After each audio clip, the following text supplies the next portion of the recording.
یہ نعرہ کیسے لگا سکتا ہوں سر تن سے جدا؟ بات ہو کہ ہم سمجھتے نہیں مجھے حق نہیں ہے رسول پاک کی بات کرنے کا، اس کو حق ہے۔ ارے بھائی یہ کیسے ہو سکتا ہے کہ میں تو سچی بات ہے کہ میری گناہ گار زبان تو اس قابل ہی نہیں ہے کہ میں ان کا نام بھی لے سکوں۔ صحیح بات ہے، میں ان کا نام لے کر یہ نعرہ کیسے لگا سکتا ہوں سر تن سے جدا؟ ان پہ کمبخت عورت جو ہے وہ یعنی کوڑا پہنتی تھی، 2 دن گزر گئے، ان کا خیریت کیا ہوا؟ وہ پتہ چلا جی بیمار ہے، وہ اس کی عیادت کو چلے گئے۔ وہ شخص جس کو رحمت للمسلمین نہیں رحمت للعالمین کہا گیا، میں اس کے نام پر یہ کیسے کہہ سکتا ہوں یار کہ سر تن سے جدا؟ اور وہ لوگ بھی توجہ کریں کہ جو اپنے علمی یتیم ہونے کی وجہ سے کہتے ہیں وہ تو وما ارسلناک الا رحمت للعالمین ہے، اور ان کے اس وصف کو سامنے رکھو اور گستاخوں کو چھوڑتے جاؤ۔ اس کی پوری وضاحت تو بعد میں آئے گی۔ ہمارا یقین ہے وہ رحمت ہے سارے جہانوں کے لیے، اور جب گستاخوں کو مرواتے ہیں تو یہ بھی رحمت ہی ہوتی ہے، کونین پر رحمت ہوتی ہے۔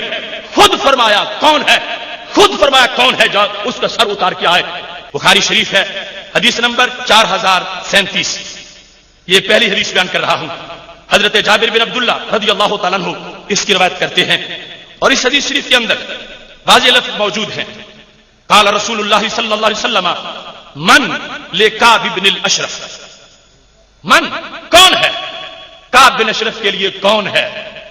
یہ لفظ بولے میرے نبی علیہ الصلوۃ والسلام نے، چونکہ بعد میں اس میں تعویل ہو سکتی تھی۔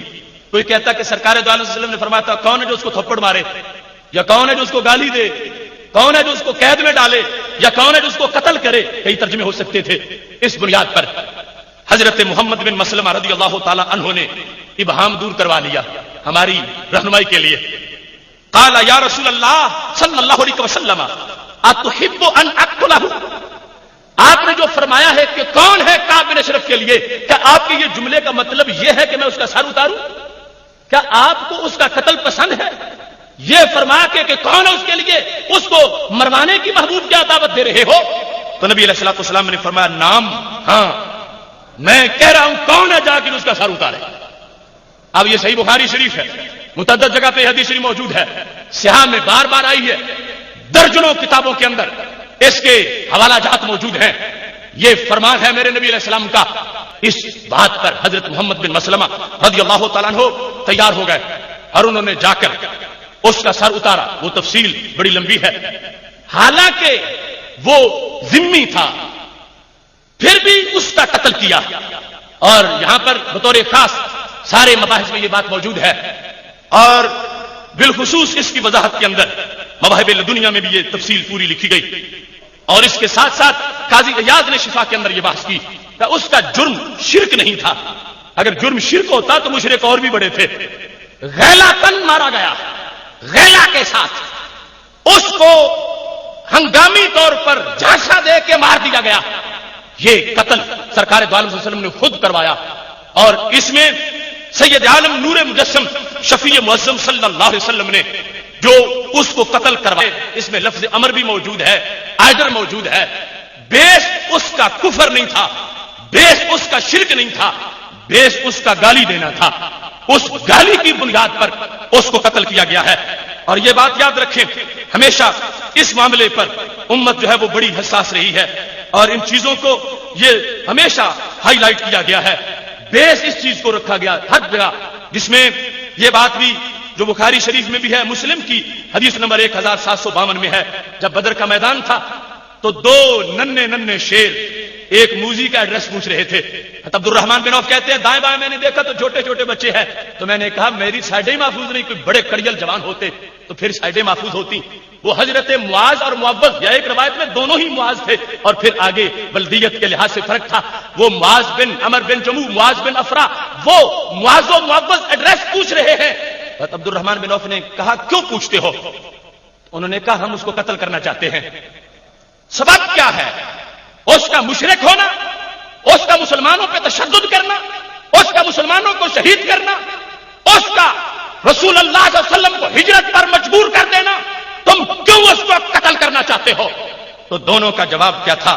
کہتے ہیں اخبرت انہ یسب رسول اللہ صلی اللہ علیہ وسلم، حضرت معاذ کہنے لگے میں باقی نہیں جانتا، میں تو اس لیے سر اتاروں گا کہ وہ میرے نبی کو گالی دینے والا ہے، قسم کھائی ہے مر جائیں گے یا ماریں گے ناری کو، سنا ہے وہ گالیاں دیتا ہے محبوب باری کو۔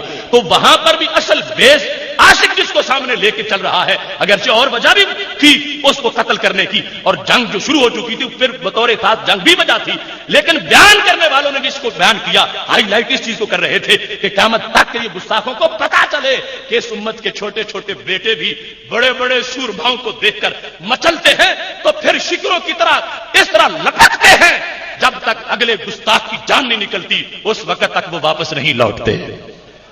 یہاں پر حدیث شریف کے اندر جو رسول اللہ صلی اللہ علیہ وسلم نے اس کو قتل کروایا تھا اس کی تفصیلات موجود ہیں۔ پھر اس کے ساتھ ہی بخاری شریف میں 4039 نمبر حدیث ہے، حضرت براء بن عازب رضی اللہ تعالیٰ عنہ کہتے ہیں بعث رسول اللہ صلی اللہ علیہ وسلم الی ابی رافع یہودی رجالا من الانصار، نبی علیہ الصلوۃ والسلام نے ابو رافع یہودی کو خود مروایا، اور یہ بھی بخاری شریف میں ہے، نمبر حدیث کا میں پڑھ رہا ہوں 4039۔ اب اس کو جو مروایا تو جرم کیا تھا؟ جرم اس کا یہودی ہونا ہوتا تو باقی یہودیوں کو بھی مروا دیتے، جرم اس کا کفر ہوتا تو باقی کفار کو بھی یوں مرواتے۔ جیسے رات کا وقت تھا، وہ قلعے میں اپنے قلعے کی جو سینٹرل جگہ تھی وہاں پہ سو رہا تھا، اس دوران اس کو حضرت عبداللہ بن عتیق رضی اللہ تعالی عنہ نے باصل جہنم کر دیا، تو سرکار نے بھیجا، سرکار نے مروایا، اور جرم کیا تھا؟ جس وقت یہ پوچھا گیا سید عالم نور مجسم شفیع معظم صلی اللہ علیہ وسلم نے اس کا جرم بھی یہی بیان کیا، یؤذی اللہ و رسولہ، وہ اللہ کو اذیت پہنچاتا ہے، وہ رسول اللہ صلی اللہ علیہ وسلم کو اذیت پہنچانے والا ہے، اس واسطے اس کو نہیں چھوڑا جائے گا۔ اب ان فرامین کو کیسے ہم پس پوچھ ڈال سکتے ہیں؟ معاذ اللہ، سرکار نے بھیجا ہے، اور صرف بھیجا ہی نہیں، پھر آپ نے نگرانی بھی کی ہے۔ اس رات کو چاندنی رات تھی، جب عبداللہ بن عتیق نیچے اتر رہے تھے، سمجھ رہے تھے کہ سیڑھی ہے، مگر وہ چھت سمجھ رہے تھے اور چھت نہیں تھی، گرے، پنڈلی ٹوٹ گئی، اس شیر نے اپنی چادر سے پنڈلی باندھی، واپس پہنچے تو نبی علیہ الصلوۃ والسلام سے درخواست کی، محبوب نے ہاتھ پھیرا، کہتے ہیں انگلی وہ پنڈلی یوں ٹھیک ہو گئی جیسے کبھی اس کو کچھ ہوا ہی نہیں۔ اس سلسلہ میں حدیث نمبر 3 مستدرک للحاکم جلد نمبر 5 صفحہ نمبر 506، اس کے اندر یہ حدیث شریف موجود ہے، سید عالم نور مجسم شفیع معظم صلی اللہ علیہ وسلم کے صحابہ کا نقطہ نظر اور اس کا تفصیل کے ساتھ جو بیان ہے وہ متعدد کتابوں کے اندر ہے، لیکن یہاں پر امام حاکم نے پورا باب یہ بنایا، حکایت ام ولد لرجل کانت تشتم النبی صلی اللہ علیہ وسلم فقاتلها مولاہ، ایک لونڈی اس نے گالی دی ہمارے نبی علیہ الصلوۃ والسلام کو، تو اس کے مالک نے اس کو قتل کر دیا، کوئی رجوع نہیں کیا، سرکار خود موجود ہیں، آپ کی عدالت سے بڑی عدالت کس کی ہو سکتی ہے؟ پوچھنا چاہیے تھا محبوب وہ بک بک کرتی ہے کیا اسے ماروں یا چھوڑ دوں؟ نہیں پوچھا، نہیں، کام کر کے آئے ہیں، تو سرکار دو عالم صلی اللہ علیہ وسلم نے فیصلہ سنا دیا، نہ تم مجرم نہیں، اللہ نے تم عزتوں کے تاج عطا فرمائے ہیں۔ یہ دیکھو میرے سامنے وہ حدیث شریف موجود ہے، عبداللہ بن عباس اس کی روایت کرتے ہیں، کانت ام ولد لرجل کان له منها ابنان، اس سے اولاد بھی تھی، 2 بچے تھے لڑکے، کیسے؟ مصر اللؤلؤتین، نگینوں جیسے خوبصورت تھے، وہ ان کی ماں تھی، تو پیار تو تھا بچوں کی وجہ سے اس کے ساتھ، مگر وہ پیار نہیں تھا جو ماہ مدینہ سے پیار تھا۔ اب جس وقت اس نے گالی دی، اس نے روکا، وہ پھر بولی، فما صبر ان قام الى مغبل فوضعها في بطنها، خنجر پکڑا، اس کے پیٹ پہ رکھا، ثم اتکا علیہا، اوپر بیٹھ گئے خنجر گاڑ کے، اور ہٹے تب جب اس کی جان نکل گئی۔ اب واپس آئے نبی علیہ الصلوۃ والسلام کے پاس آ کے بتایا کہ میں اس کو مار آیا ہوں، تو سرکار نے آگے سے مطلقاً فرما دیتے پھر بھی بڑی بات تھی، آپ نے گواہی دی، اشہد ان دمہا ہدر، میں یہ گواہی دیتا ہوں کہ اس کا خون ضائع چلا گیا، تم پر کوئی قصاص نہیں، کوئی دیت نہیں، کوئی قید نہیں، کوئی جرمانہ نہیں، تم نے جو کیا ٹھیک کیا، تم اس کو مار کے آ گئے ہو، تم نے اچھا کیا، یہ قانون ہے، ہم اس قانون کو مانتے ہیں جو ہمارے نبی علیہ الصلوۃ والسلام نے، جو ایک عاشق کا اپنا فیصلہ تھا، سرکار سے پوچھے نہیں کہ کرنا اس کا کیا ہے، اپنا فیصلہ کر کے پہنچے ہیں، نبی علیہ السلام نے اس پر اپنی شریعت کی مہر لگا دی ہے۔ اس سلسلہ میں یہ حدیث شریف ابو داؤد میں بھی موجود ہے، نسائی میں بھی موجود ہے، طبرانی میں بھی موجود ہے، اور سند پہلی تو ویسے بخاری کی تھی، یہ حسن الاسناد ہے، سند میں کسی طرح کی کوئی کمزوری نہیں ہے، اور یہ وہ قانون ہے جو ہر عاشق پڑھتا ہے، اور ممتاز حسین قادری بھی اسی قانون کا شارع نظر آ رہا ہے۔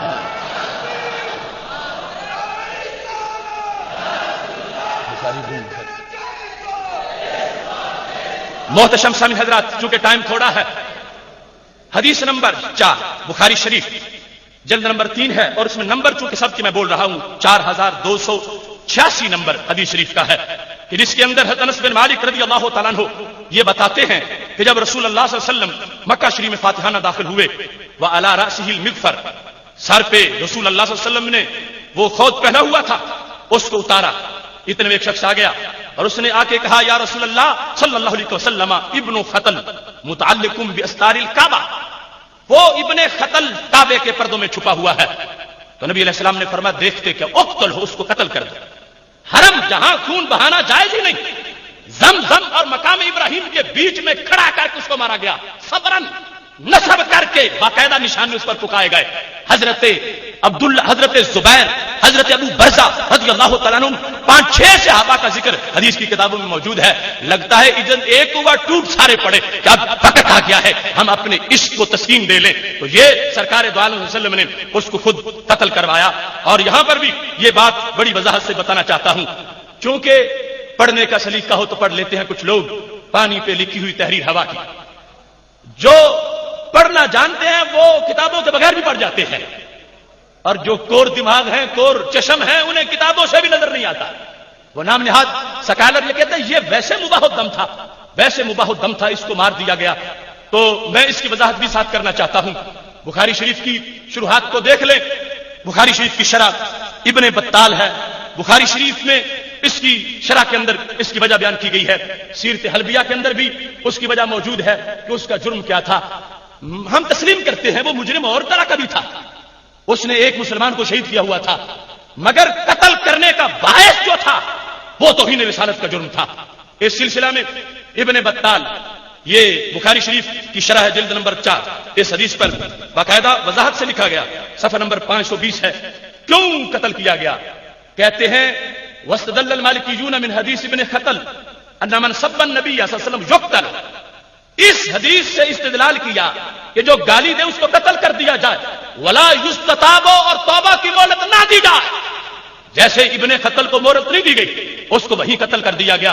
مہلت اتنی بھی نہیں دی گئی کہ چلو حرم سے باہر نکال کے مار دو، حرم سے نہیں نکالنا، مسجد حرام سے باہر نکال کے مار دو، وہی مارا ہے نبی علیہ الصلوۃ والسلام نے مروایا ہے۔ اور اس کے نام کے لحاظ سے کچھ لوگوں کو شبہ پڑتا ہے، اصل میں عبد العزیٰ تھا، جب پہلے مشرک تھا پھر کلمہ پڑھا تو عبداللہ، اور پھر آگے اس کی صورتحال ارتداد کی تھی۔ اب واضح طور پر جب وہ توہین کرتا ہے اس کی سزا کس انداز میں شریعت بیان کرتی ہے۔ اب یہاں پر وہ البدایہ والنہایہ دیکھ لو، یا اس کے سوا تم زرخانی کو دیکھ لو، یا نسیم الریاض کو دیکھ لو، جہاں بھی دیکھو گے اس کے جرم کا ذکر واضح طور پر نظر آ رہا ہے۔ یہ سیرت حلبیہ ہے جلد نمبر 3، جہاں ابن خطل کا تذکرہ موجود ہے کہ کیسے قتل ہوا، وہ کیسا تھا۔ کانا شاعرا یہجو رسول اللہ صلی اللہ علیہ وسلم، وہ بدبخت شاعر تھا، اور خوش قسمت شاعر ہو تو حضرت حسان کی شکل میں آتا ہے، اور بدبخت ہو تو پھر سر اس کا مقام ابراہیم کے پاس اترتا ہے۔ اب یہ شاعر تھا، کیا کرتا تھا؟ شعر میں نبی علیہ السلام کی حجب کرتا تھا، شعر میں توہین کرتا تھا۔ وکانت لہو کینتان تغنیان، ہی اس نے 2 کنجریاں رکھی ہوئی تھی جو اس کا لکھا ہوا برا کلام پڑھتی تھی بے حجائے رسول اللہ صلی اللہ علیہ وسلم، لہذا یہ توہین رسالت کا 13 مجرم تھا۔ اس نے لکھی بھی توہین، اس نے جلسے کروائے توہین کے، اس نے کنجریوں سے وہ نظمیں پڑھائیں جو توہین پر اس نے لکھی ہوئی تھی۔ غامدی کو اگر اس کا یہ جرم نظر نہیں آتا تو اسے یہ سوچنا چاہیے کہ اس کا ایمان پھر اس سے روٹ چکا ہے، ورنہ بدر کے میدان میں وہ ہزاروں جرم کرنے والا ابو جہل، حضرت معاذ کو سارے جرم نیچے نظر آتے ہیں، گالی والا جرم اوپر نظر آتا ہے، جس بیس پر اسے قتل کیا جا رہا ہے۔ اس بنیاد پر ابن خطل کو جو نبی علیہ الصلوۃ والسلام نے قتل کا حکم دیا تو وہ قتل اس بیس پر تھا کہ وہ گستاخ رسول صلی اللہ علیہ وسلم تھا، اور وہاں پر اس کو معافی نہیں دی گئی، اور نبی علیہ الصلوۃ والسلام نے اس کو تحت خود کروایا ہے۔